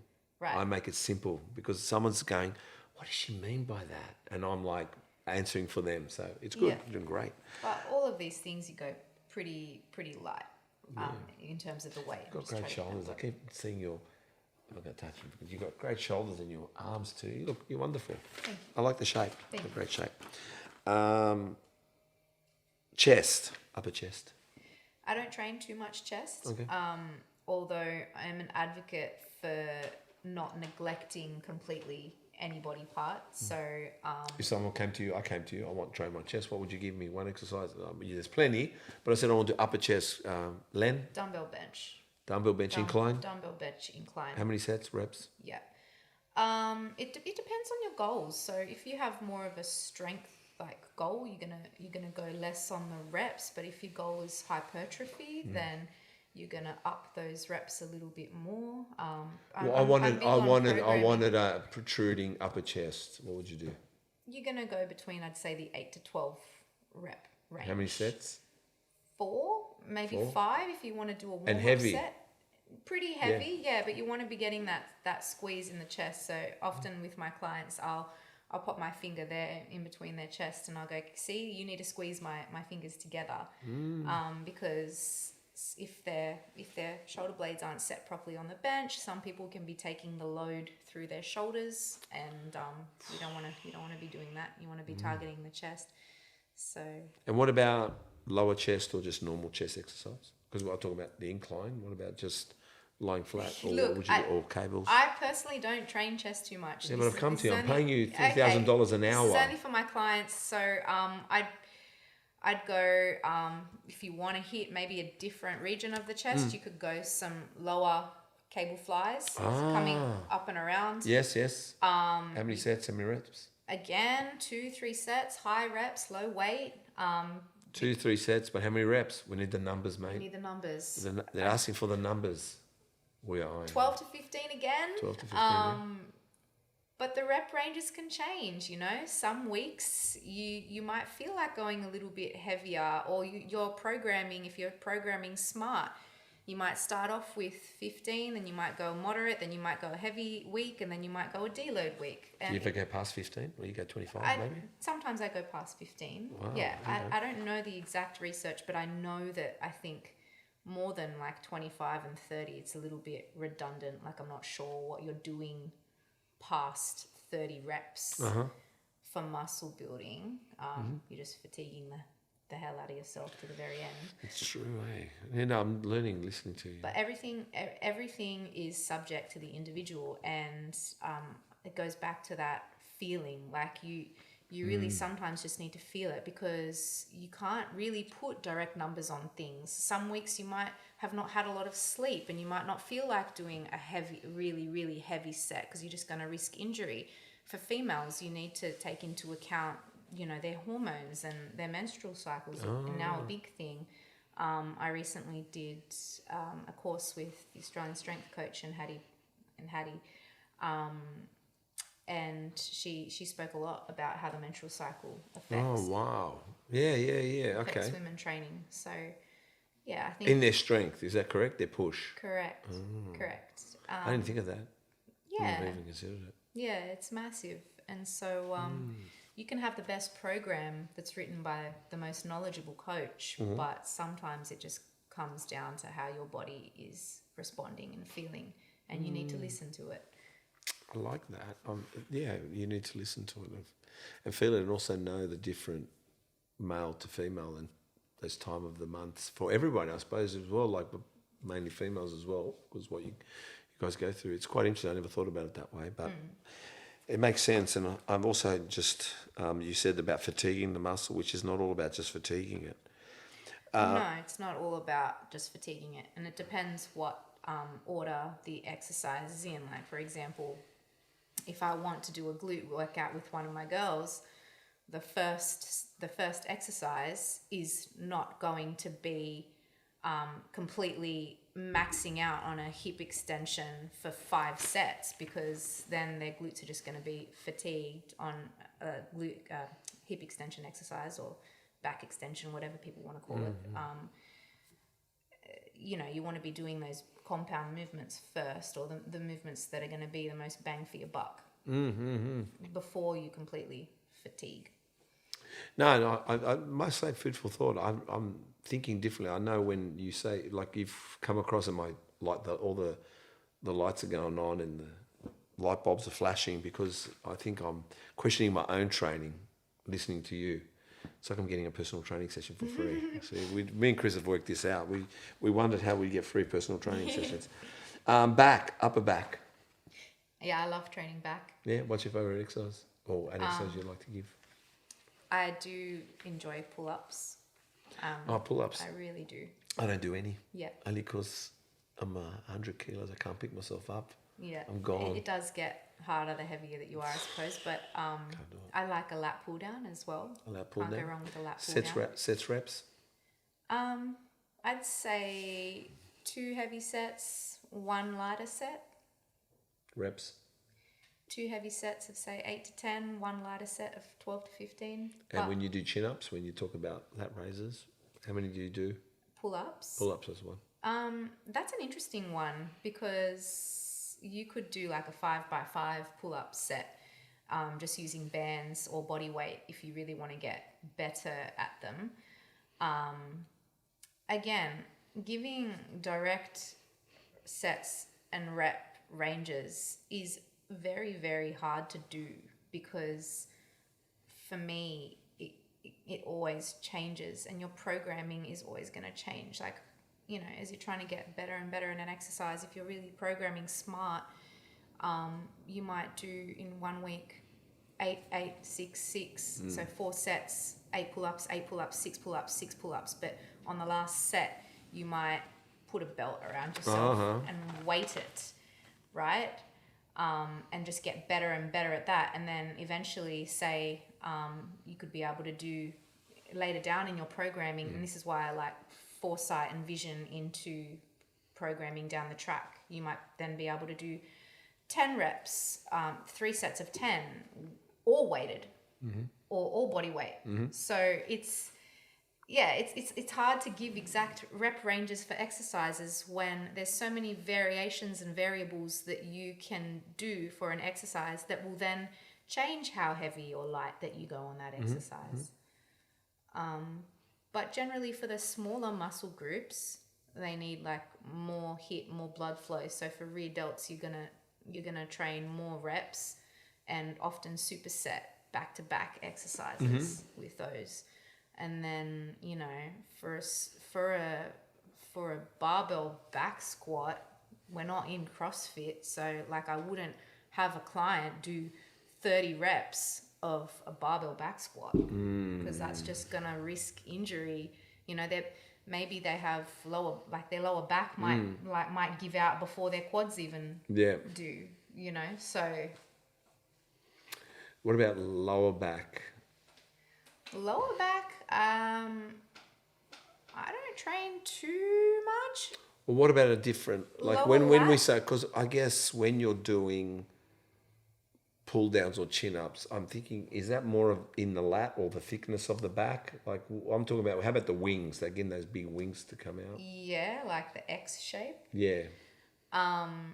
That's a lot of lat development, and you should train upper and lower lat. And I'm only So what's a lower lat? That's the one. That's the one. I'm only recently learning this as well. Yeah, me because too. I am still a pretty fresh coach in the industry. You are.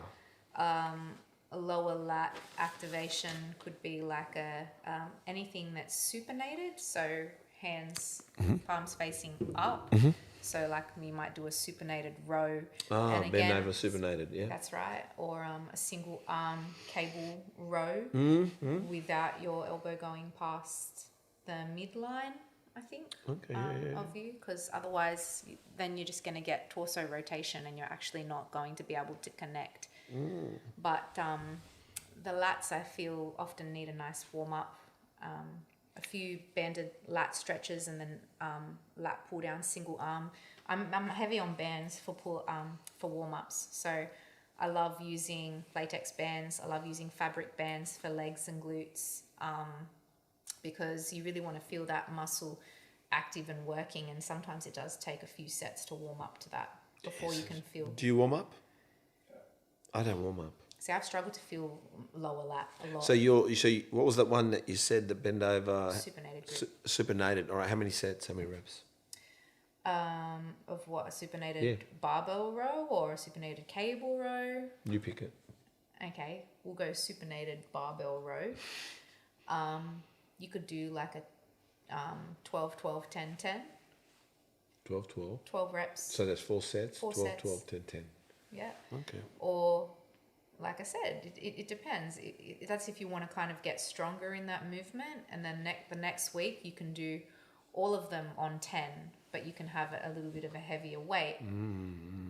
So it's always about your goals, relating it back to your goals, and changing that intensity and varying the volume, varying the intensity, because remember, like progressive overload, which is this, the concept that every bodybuilder will be able to talk to you about, but progressive overload isn't just adding more weight to the bar, which I think a lot of people, regardless of whether they're a competitor or not, just everyone that's entering the gym feels like they want to be always adding more weight to the bar, adding more weight to the bar. And that more becomes weightlifting than bodybuilding. That's how I see it. Yeah, like you need to... You're concentrating on the weight of the bar rather than the actual feeling and the structure and the design of the body. That's right. It's not always about the weight. There are different ways that you can make an exercise more difficult or less difficult depending on your range of motion could be one.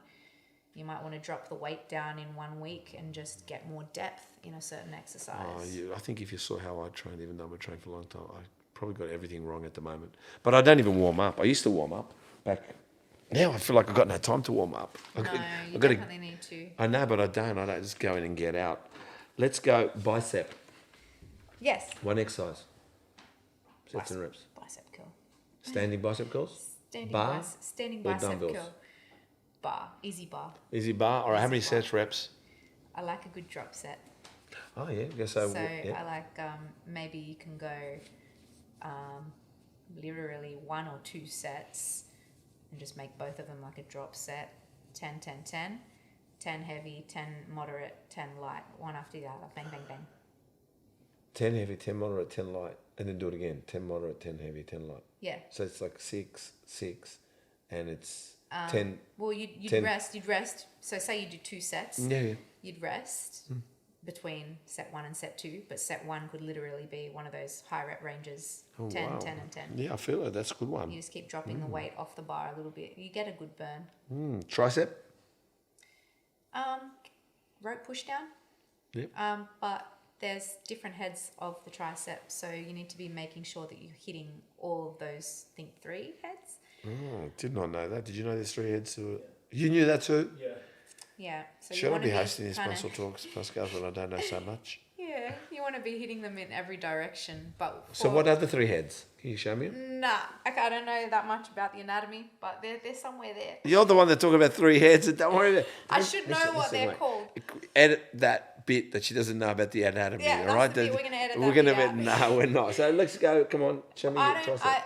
So For bikini, you don't want to train too much tricep, because if your triceps are taking over, then they can actually look larger than your shoulders. And what's happening is, when you've got your shoulders in your back pose, you want them to be the standout. You don't want your triceps and your biceps sticking out. So You have to know. Hence- you have to know how to pull back, don't you? In relation you need to pull back, yeah. In relation to bikini, you're going like, oh, we're going too far. We have to pull back. Like Yeah. it's a fine line, isn't it? Yeah, that's right. Because where it's physique bodybuilding, let's say you can just go the sky's the limit, I guess, trying to balance symmetry.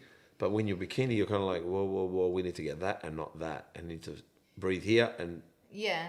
and hold that. So it's incredible. All right, so what did we say about tricep? Well, let's give us one exercise. I did rope push down. Oh yeah, how many sets, reps? But you said 3 heads, and I was went like, I oh my did, god. yeah. I would probably even superset triceps, to be honest, if Same thing? if I trained them. How would you superset? I would go maybe 3 sets. I'd go 12 to 15, or I'd use it as a finisher. I'd always do triceps as a finisher. I'd go 12 to 15, and then maybe I might do 1 last set as a max set. That's like a standard kind of set out for a finisher, just finishing like on a max set of rope push downs, and then I might go in and do some overhead, cable overhead. That's all part of the superset. Yeah, you could do it as part of a superset. So you pick 3 exercises supersetting, or 2? You could do 2 or 3. I like skull crushers as well. They're fun. No. How does the skull crush go? You get the easy bar above your head. Oh and yeah, that you- one. you Yeah, okay. push How up. many sets, reps there? Again, high volume, right? All right, sets. 3, 4, but I'm thinking a lot of how I would train as well. Well, that's You know, so it depends on the client. It depends on the client how many sets and how much you would prescribe, and if their goal was to grow their triceps. You know, okay. Well, we're thinking they do on this podcast. we're thinking they do. We think they do. For me, no. Abs. I love abs. I love training abs. But as a bikini athlete, you don't need to train too much abs. Oh, they look like they've got amazing abs. What do you do? Crunches? What's your favorite? I want to get abs. Give me an exercise. I love planks. Planks. I love planks. How long do you do that? A stance? standard minute should A be minute? enough. How many times? Again, depends on the individual, but if I just do 1 or 2 a day before my training session, I feel like it activates your core really well. Because Yeah, in no, a it's lot great. of- It's a good Pilates move, that one too. Yeah, And but also I think, if you actually want the ab development, do. then you need to properly train them. Like I would do an ab session, or if you didn't have the time, I would intersperse it in amongst your workout as a superset. I feel like it really hits it well when you just do, say, 30 minutes of abs straight up on their own. 30 minutes of worth, abs on their own. 30 minutes worth of abs, yeah, with minimal rest time. Is it one exercise? Like, all right, someone said cable crunches. Yeah, cable crunches work, but sometimes you can even just program it so that you can do abs at home without cables. You don't need a lot of equipment for abs. You All really right, give us just need your at-home ab workout. at-home ab workout. All right, you could do some front planks. After that, and you could time it. So you could do like a circuit, 3 sets. You could do, I think I call them penguin taps, but I don't actually know what they're called. Yeah, lying on your back. Yeah, lying on your back, getting those obliques working. You could do sit-ups. If you wanted to push it, you could do weighted sit-ups. You could do leg raises. You could do them bent legs, straight-legged. I find that core control is really important because it transfers over to your other lifts, especially if you're holding those isometric holds, like the the holds where you just need to stand still and squeeze that muscle, because that's going to be protecting your back for when you lift heavy. It's like your own personal weight belt, your abs. But they don't want to be too blocky for bikini, so I don't train much abs. Well, at least I know when I want to go for bikini, not to train my abs and my triceps. That's right. Okay, it's good to know. We said abs. Quads. I love quads too. Give us a quad exercise. What, they don't train it for bikini? That means they don't train quads for bikini. It depends on the person, so not a lot. Obviously, But it looks like they do. The quads, or is it because they've learnt to suck in that stomach that makes it look tight and then it pushes everything out? You know what I mean? again, it depends on the individual. So I'm actually generally a quad dominant person. I've had to learn through a lot of retraining and movement pattern work how to utilize my posterior chain and my glutes and my hamstrings more than my quads, because my quads wanted to take over in every exercise that I ever did. Oh my gosh. Because I didn't used to do a lot of hip thrusts and things like that. I used to, I was got into cycling at one point. So I really just... And sprinting, I bet you. Yeah, sprinting as well. sprinting, running. I developed these giant quads that just wanted to do all the work. All right, I want to grow my quad. Give me a quad exercise. I would okay, go land one. leg extension. Leg extensions. How many sets are rep? Extension. Oh, just send it. just. Isn't that a song? Isn't that by the Brothers? Are we singing the Brothers song? Send it. Send it. Just send it. I love training quads with my clients, and I love finishing on an isolated exercise like that. Cause all right, so how many sets, Red? burns. Come on, tell us, Len. 4 sets of 12 and 1 max set. So maybe a 5th set. A 5th set of nothing, just go till death. Just go till death. Yeah. Oh or my you can do a God. drop set. I'm already hurting. My quads are hurting. Hammies. Hammies. Yeah. They're a weak spot for me. Yeah, what an exercise, please. There's a few different things you can do for hammies. I actually really, really love just a seated leg curl, but... Everyone likes a seated leg curl. Do you do Yeah. the seated leg curl? Well, my coach taught me that with a seated leg curl, you get a lot of stability because your legs are locked in and you're literally just curling. But I feel like if you really want to hit the hamstrings well, you should train them when they're stretched out as well on the lying leg curl. You can do half reps. I'm finding that that's really working for me because, again, it depends on the individual. So I know I can feel my body in certain points I get stuck and I don't want to curl anymore. So if you are getting stuck in a certain position, you can always hold that position for 2, 3, 4, 5 seconds. So what are we doing? Are we doing the lying or the seated? You could do both. You could do Nordics. Nordics are really cool because they're using your own body weight to hold you as you go down against an object. Oh, is that the one where you... I think Someone I know holds your feet, or you put your feet under a barbell and you go down and just trying to get all the way down to the floor. But that's if your hamstrings are really strong in that. So what are you going to give us? What are you going to give the people? I'm going to give them everything. No, I know you are going to give me. can't No, pick look, one. I'm going to make them find you in a second, but just give us one. One. Seated leg curl. Seated leg. How many sets, reps? Seated leg curl. 2 to 3 sets. Again, just go hard, and you do it towards the end of your workout. Okay, 2 to well, 3 sets. obviously everyone's going to know that Drop Eleni sets. wants to give you everything, Len, and so they are going to be calling you because they're going to say, well, she'll give me everything. Calves. Yeah. What do you do for calves? Like, well, what's an Calves? exercise? I'll come to you for calves. I want one exercise, sets and reps.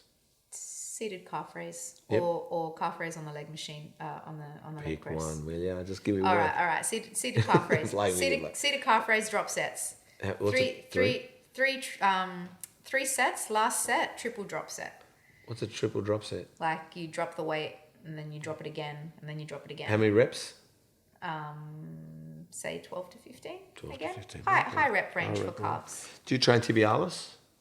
No, That's all right. We'll jump that one. And what about you should stretch your tibialis. what about forearms? Do you get trained forearms? You can say no. I'm just asking because there's always different parts of the body.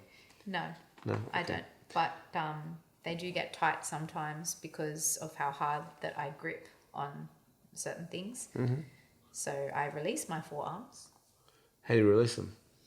Well, you can- say to them, go, be free, fly, you fly can, away. You can stretch out. You can stretch your palm out. Oh, okay. Or you can okay. self massage. Okay, yes. And all right, let's just do it. Because I'm leaving that to the end. The gluteus maximus. Yes. Come on, what's the? My favorite. Yeah, well, everyone's gluten it at the moment. It seems like Yeah, it's the all it's the about the 2000s. It's the 2020s is the glutes. Yeah. Everyone's smashing up the glutes. So what's a good come on? Everyone's asking, even the guys. I give us a think good there's glutes. been a study on this that the best exercise for glute activation. I think it's. The best one, Chris. Studies. I'm pretty sure that it's hip thrust. Hip thrust, yeah, and best. the best. But anything that really gets your glute into hip extension. And you really want to make sure that you're connecting with your glutes because a lot of people might be stronger in other areas or have trouble activating or feeling their glutes. So hip thrusts, depending on the person, How many sets, reps? twice weekly. Twice, yeah. And 3-4 sets. Of? High rep ranges. high or high?